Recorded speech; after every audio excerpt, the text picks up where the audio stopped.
Hello दोस्तों, केना छी अहाँ सब। अहाँ सबके स्वागत करै छी एक और नया ब्लॉग में। तो चलू आई के ब्लॉग में अहाँ सबके देखाबऽ जा रहल छी गेहूं के बीज के अंकुरन क्षमता केना चेक कयल जाइ छै। एकदम आसान तरीका और सस्ता की तरीका, एगो एहिमे पैसे नहीं लागत। अहाँ सब अंत तक देखू, बहुत मजा आयत ब्लॉग में। एकदम आसान तरीका से बतायब जे केना चेक कयल जाइ छै और केना खेती में ई गेहूं के बीज के यूज कर सकै छी। तो देखियो, केरा के पत्ता केरा के गाछ लग जायब, ई जड़ वाला जे होइए एकरा काटि लेब हाँसू से। देखियो देखाबै छी हाथ में लऽ कऽ अहाँ सबके। एहिसँ इहो पता चलि जाय जे गहूम कते परसेंट अहाँके जन्मैए कि नहीं और खेती में केहन जन्मत। तो देखियो ई काटि लेलिए, ई कनिक पतला छै, जाइ छी पहिले देखाबऽ लेल जे ऐसे हेतै कि नहीं।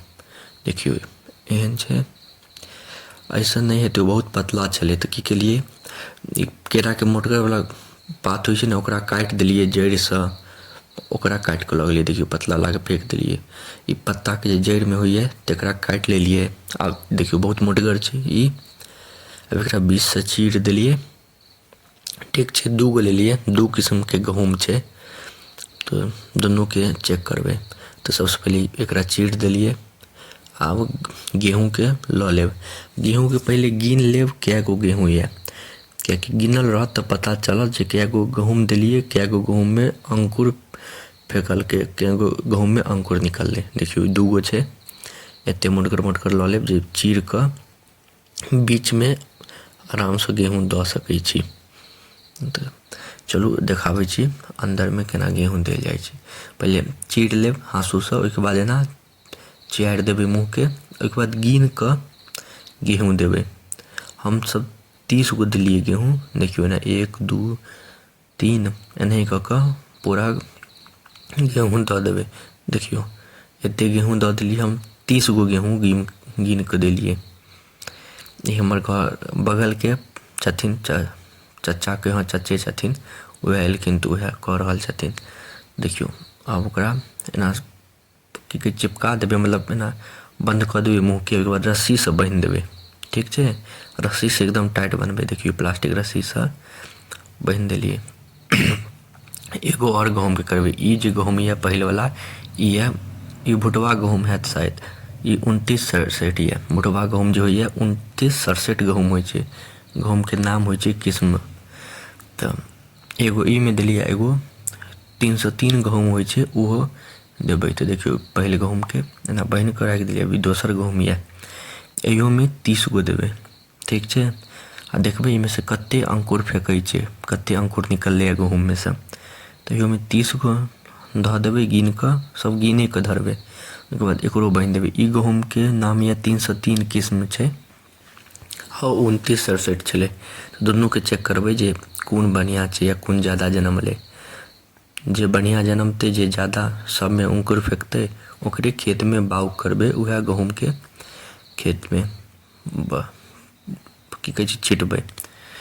तऽ चलू एकरो बान्हि देलिए बढ़िया से सुतरी से।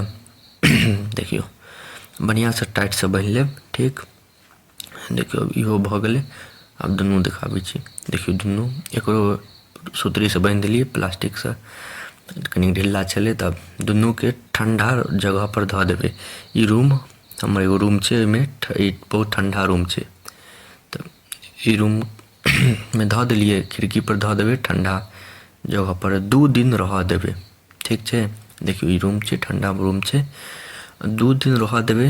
2 दिन के बाद खोलि कऽ देखबै। देखियो 2 दिन बाद आब चलू 2 दिन बीत गेलै। आब देखाबै छी अहाँ सबके खोलि कऽ। देखियो जे अंदर में कते गहूम में अंकुर फेंकलकै या कि नहीं फेंकलकै या। तऽ चलू खोलि कऽ देखाबै छी अहाँ सबके। अहाँ सब बस लास्ट तक जरूर देखबै। बहुत आसान तरीका छै, देखलिए। में बस धऽ देबै आ बान्हि कऽ राखि देबै बस 2 दिन। 2 दिन में पता चलि जायत कोन गहूम बढ़िया या कोन गहूम बाउग करऽ वाला लायक या कि नहीं, कोन गहूम में कते अंकुर फेंकलक, कोन गहूम कते परसेंटेज देलकै, सब निकलि जायत। तऽ देखियो सबके खोलि लेब।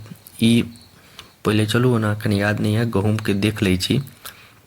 गहूम देखला से हम बता देब कोन ये 2967 कोन। ई ये 303 गहूम। देखियो सब में अंकुर फेंक देलकै ना, देख रहल छियै। अब अहाँ सबके निकाल के देखाबै छी।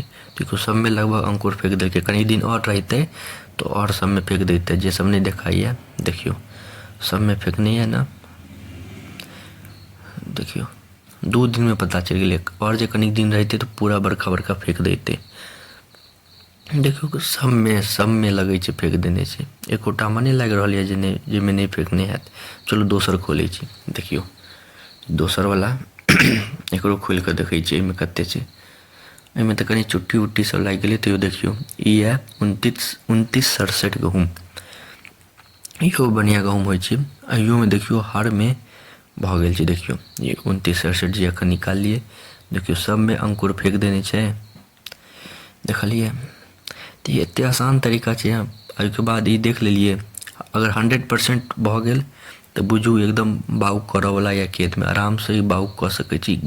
गहूम खरीदऽ के जरूरत नहीं है, अपन घरइए गहूम खेत में बाउग कर सकै छी।